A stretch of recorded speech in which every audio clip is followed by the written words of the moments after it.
Mensajes positivos. La influencia de nuestras acciones en nuestra familia.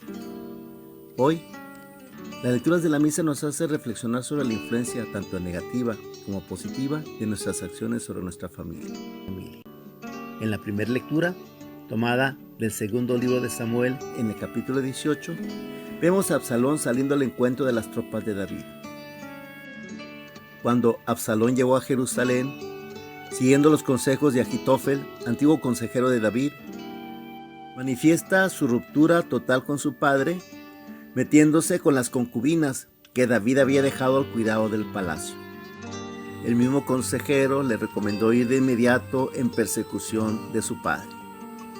Pero Husai, otro consejero de David, que solo fingía estar con Absalón porque seguía apoyando a David, le recomienda primero juntar un gran ejército, y Absalón le hace caso, lo que permitió a David poder huir y llegar hasta donde estaba su ejército. Todo se definirá en una gran batalla. Absalón trae un ejército mucho mayor, pero las tropas de David son más experimentadas. Chocaron en el interior de un bosque, y los veteranos de David masacraron a las inexpertas tropas de Absalón.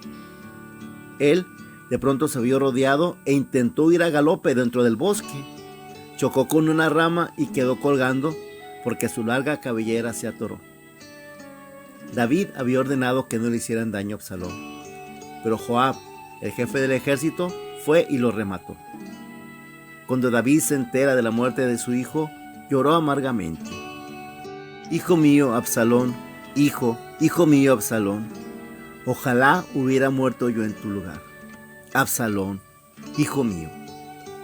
David era consciente de que su hijo moría como consecuencia de sus malas acciones. En el Evangelio tomado de Marcos 5, 21 al 43, vemos cuando Jairo, el jefe de la sinagoga, busca a Jesús porque tiene una hija muy grave. Jesús se dirige a su casa en medio de una multitud que andaba tras él. Nos dice el texto: entre la gente había una mujer que padecía flujo de sangre desde hacía 12 años. Había sufrido mucho a manos de los médicos y había gastado en eso toda su fortuna, pero en vez de mejorar había empeorado. Pero no se había rendido. Va a ver a Jesús y al no poder acercarse a él por la multitud que lo rodeaba, dice el texto, se le acercó por detrás entre la gente y le tocó el manto, pensando que con solo tocar el vestido se curaría. Inmediatamente se le secó la fuente de su hemorragia y sintió en su cuerpo que estaba curada. Jesús percibió que algo había sucedido y preguntó que quién lo había tocado. La mujer se postra ante él y le confiesa. Y Jesús le dice: hija, tu fe te ha curado, vete en paz y queda sana de tu enfermedad. En ese momento le informan a Jairo que su hija ya había muerto. ¿Ya se murió tu hija? ¿Para qué sigues molestando al maestro? Y Jairo pudo creer que en verdad ya no valía la pena seguir en ese momento al lado de Jesús.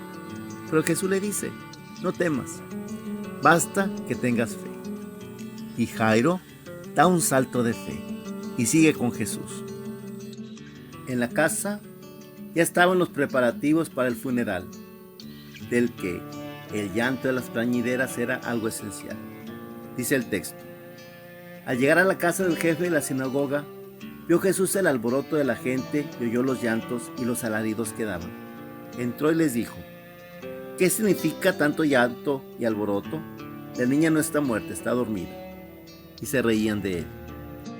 Entonces Jesús echó fuera a la gente y con los padres de la niña y sus acompañantes entró a donde estaba la niña.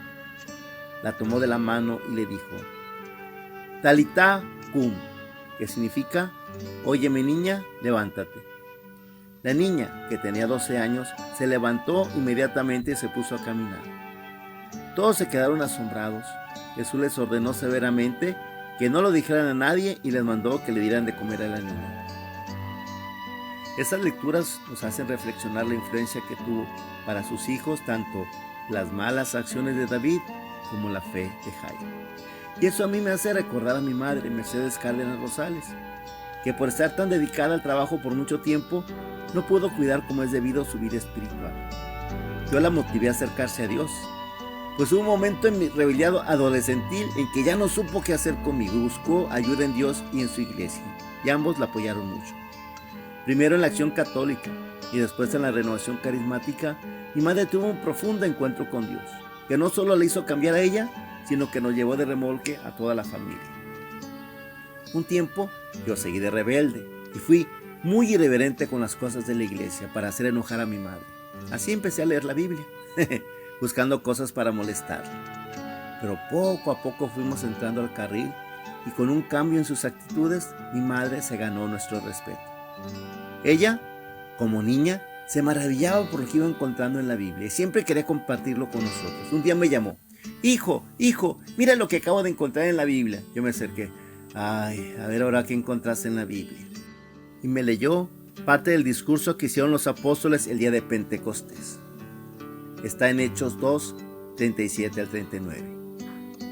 Al oír estas cosas, todos se conmovieron profundamente y dijeron a Pedro y a los otros apóstoles: hermanos, ¿qué debemos hacer? Pedro les respondió: conviértanse y háganse bautizar en el nombre de Jesucristo, para que les sean perdonados los pecados, así recibirán el don del Espíritu Santo, porque la promesa ha sido hecha a ustedes y a sus hijos, y a todos aquellos que están lejos, a cuantos el Señor nuestro Dios quiera llamar. Mi madre, profundamente emocionada, me dijo: mira, la promesa es para mí y para mis hijos. Lo que yo estoy recibiendo, algún día te va a servir también a ti. Yo me reí y le dije: espérate, tiempo. Mira, Mercedes. Ahí estás tú con tu Biblia y tus aplaudideras en el templo. Mira, yo acá con mis amigos, el básquetbol, el cine, la cerveza. ¿Tú eres feliz allá? Me da gusto, te aplaudo. Yo soy feliz acá y también alégrate y apláudeme. Cada quien en lo suyo. Entonces, en un tono muy solemne me dijo mi madre: eso dices tú, pero yo le creo más a la palabra de Dios. Lo que yo estoy recibiendo, un día también a ti te va a servir. Yo me reí y me retiré diciéndole: sí, a ver qué día. Y no fue ese día, ni el siguiente, ni siquiera en ese año, pero en su tiempo y en su momento, lo que mi madre recibió, aquí me tiene y me tendrá. Estamos en una época muy difícil para la educación de las nuevas generaciones.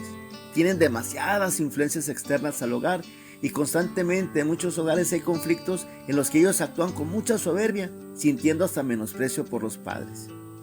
Y hay padres que ya no saben a quién recurrir. Pues la clave es que sepan tener bien puesto el amor de Dios en sus corazones.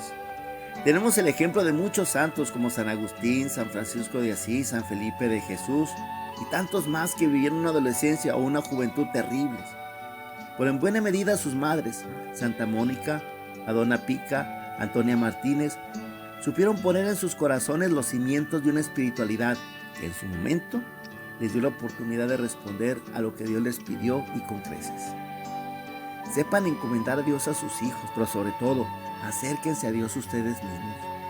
Los buenos consejos mueven, los buenos ejemplos arrastran. Así David llevó tras de sí al mal y a la muerte a su hijo Absalón, y así la fe de Jairo llevó a su hija de regreso de la muerte a la vida. ¿Qué testimonio de fe le das tú a tus hijos? Mensajes positivos.